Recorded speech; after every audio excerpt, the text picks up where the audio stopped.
बघा किती सुंदर असा मस्त छान वाफाळता झटपट पुलाव तयार झालेला आहे। आ हा हा हा मस्त, अगदी बघितल्या तोंडाला पाणी सुटणारा झटपट पावटा मटार पुलाव अगदी सुंदररित्या तयार झालेला आहे। तर किती छान अगदी सुटसुटीत झालेला आहे। तुम्ही सुद्धा बघू शकता। तर अशाच पद्धतीची रेसिपी आपण पुढे जाऊन बघणार आहोत। तर इथे सुरुवातीला कुकर गरम करून कुकरमध्ये 3 ते 4 चमचे मी तेल टाकलेलं आहे। त्यानंतर 1 ते 2 चमचे मी इथे जिरे टाकलेले आहेत। त्याच्यानंतर जिरे छान फुलले की आपण त्यामध्ये 1 स्टार फूल, त्याच्यानंतर 1 दालचिनीचा तुकडा टाकत आहोत आणि दालचिनीचा तुकडा टाकल्यानंतर 3 ते 4 मी इथे लवंगा टाकलेल्या आहेत। त्याच्यानंतर 2 ते 3 तमालपत्र टाकलेले आहेत। तर हे आपल्याला व्यवस्थित तेलामध्ये छान परतून घ्यायचं आहे। तर ह्या मसाल्यांमुळे आपल्या भाताला एक छान अशी टेस्ट येते। तर मी इथे व्यवस्थित मसाले परतून घेतले आणि त्यामध्ये 1 मोठा उभा चिरलेला कांदा टाकलेला आहे। तर कांदासुद्धा आपल्याला या तेलामध्ये छान असा परतून घ्यायचा आहे। तर हे बघा व्यवस्थित लालसर ब्राऊन रंगावरती कांदासुद्धा परतून घेऊ। त्यानंतर इथे मी टोमॅटो टाकलेला आहे। 1 मोठा टोमॅटो या ठिकाणी टाकलेला आहे। टोमॅटोसुद्धा आपल्याला इथे व्यवस्थित फ्राय करून घ्यायचा आहे। आणि इथे मी अर्धा चमचा मीठ टाकलेलं आहे, जेणेकरून कांदा आणि टोमॅटो अगदी व्यवस्थित मऊ शिजून जातील। आणि छान इथे मी परतून घेते।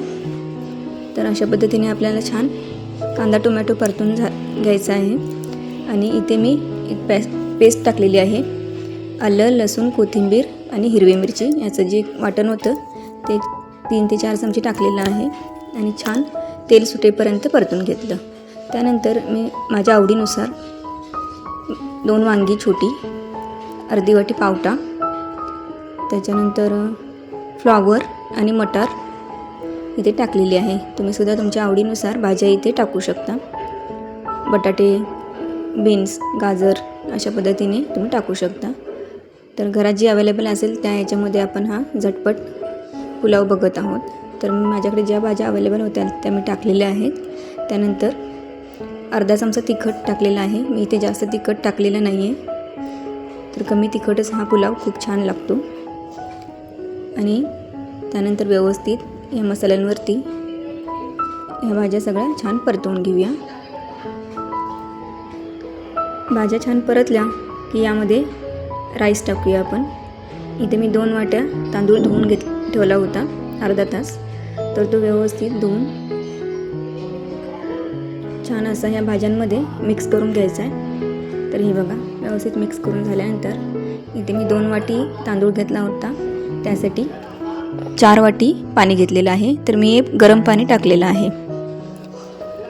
पुलाव बनवताना नेहमी गरम पाण्याचाच वापर करायचा। आणि त्यानंतर मी चवीनुसार मीठ टाकत आहे। आता कुकरच्या 3 शिट्या करून घेऊ।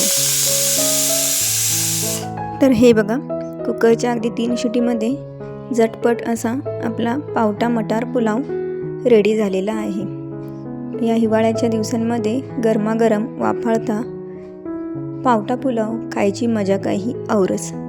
तर तुम्हीसुद्धा अशाच पद्धतीने पावटा पुलाव नक्की बनवून बघा। तर अशाच पद्धतीच्या रेसिपी बघण्यासाठी चॅनेलला सबस्क्राईब करा, लाईक करा आणि शेअर करा। आणि अशाच छान छान चविष्ट रेसिपीचा स्वाद घ्या। Thank you so much.